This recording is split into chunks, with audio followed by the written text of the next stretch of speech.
I think Bills fans know that they will not be using the franchise tag this season. The question remains, however, should they?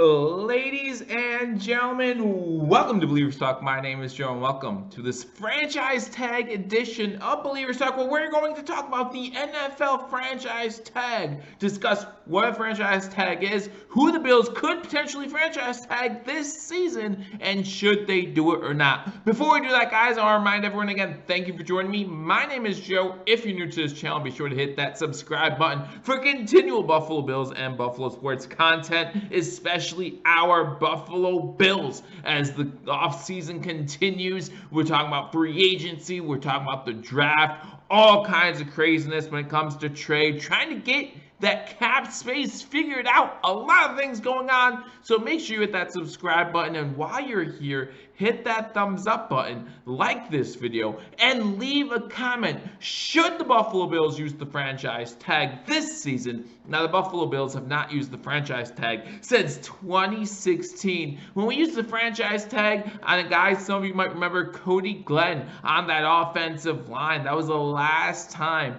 the Buffalo Bills used the franchise tag. The biggest name we've probably ever used the franchise tag on, I would think, would be Peerless Price. The Bills have used the franchise tag 2 times in the past decade, not just on Cody Glenn, but they used it earlier in this decade as well. But still, it's been quite some time, 2016 the last time the Bills have done it, since the Buffalo Bills have used that franchise tag. Who's up for the franchise tag this season? Well, if you're a Buffalo Bills fan, the big name for the Buffalo Bills is Matt Milano. Now, if you're a fan of the NFL, you know the big name going around circles right now is Dak Prescott of the Dallas Cowboys. The Dallas Cowboys used the franchise tag on Dak Prescott last season. They plan to probably do it again this season, still unable to get contract talks finalized between the two sides. And that's a lot of time what the franchise tag is used for. So teams have between today, February 23rd, and March 9th at 4 p.m.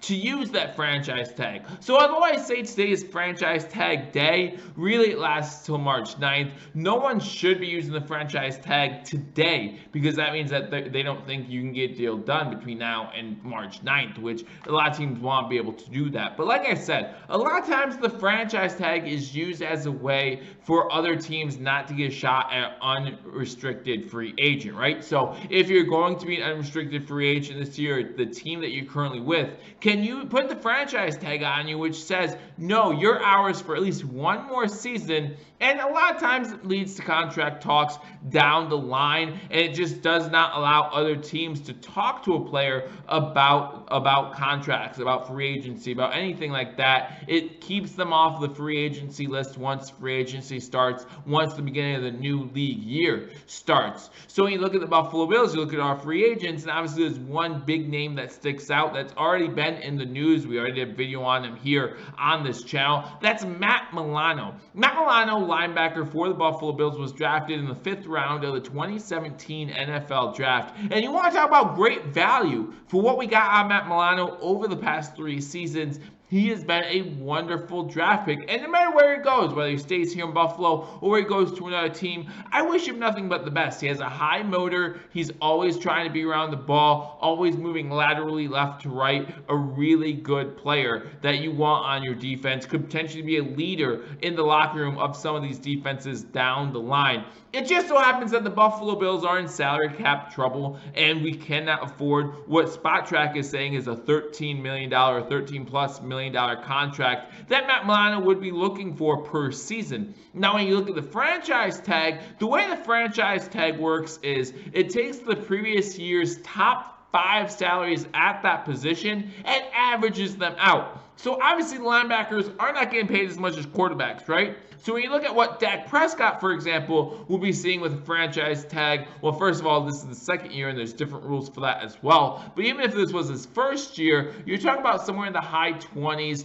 maybe even low 30s when it comes to the salary cap number for a quarterback. When you're looking at Matt Milano, when you look at the linebacker position, you're talking northwards or a little bit higher than 15.5, $15.5 million for one season. Now listen, if the Buffalo Bills can't afford a $13 million per year contract, how can they afford $15.5 million this season? And that's one of the problems. And listen, Brandon Beane and Matt Milano have already discussed Matt Milano going into free agency, testing free agency. As Brandon Beane said at the end of the 2020-2021 NFL season, he has earned that right to test the free agent market. And I like Matt Milano. I think he's a great player. But at the same time, sometimes the best ability is availability, right? And for these 3 seasons that the Buffalo Bills have had him, he has had some injury concerns, including this season when he was out for a significant amount of time in that Chiefs game and that Titans game early in the season. Now, we have our linebackers in the wings. We have A.J. Klein, who's aging a little bit, but we saw in the second half of the season, he was able to come on and play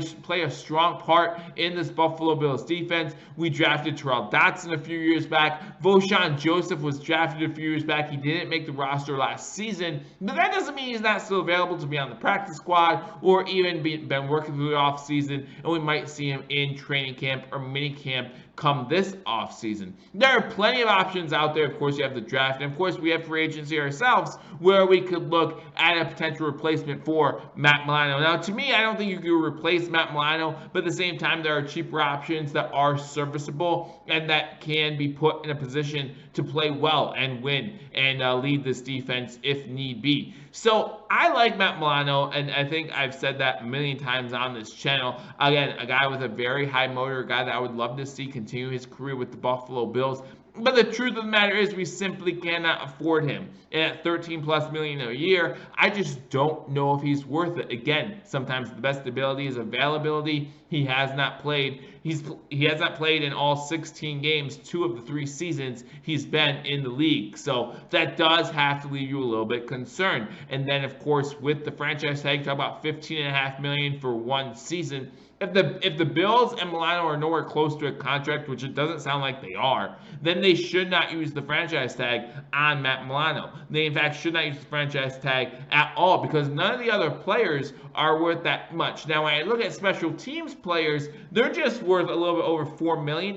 So you have Corey Bojorquez and Andre Roberts there, but Andre Roberts would be considered a wide receiver, so that would add to his value. But you look at Corey Bojorquez, is he worth the $4.5 million that a special teamer would make? Listen, I thought Corey Bojorquez had a great season, but we can't deny the fact that he's been inconsistent in seasons past. Had a few bad punts this year as well. So is he worth $4 million? I personally don't think so. I think still we have to look for a new punter, at least have a competition going between Corey Bojorquez and another guy. If we want to re-sign Corey Bojorquez, I think that that's something that needs to be looked at. But I don't want to use the franchise tag on Corey Bojorquez, and I don't want to use the franchise tag on Matt Milano. There are plenty of other free agents for the Buffalo Bills, none of them worth that franchise tag. Let me know what you think in the comment section. Do you think the Buffalo Bills should spend $15.5 million to franchise tag Matt Milano, guaranteeing him to be part of the Buffalo Bills for at least one more season? Or should we let him test that free agency market like we said we would? And if he tests free agency, are we willing to see him walk away to another team who can afford to pay a nice contract that he deserves? Again, let me know in the comment section. If you haven't already subscribed to Billievers Talk, hit that subscribe button and hit that like button as well. I look forward to talking to you all soon. Until I do, go Bills.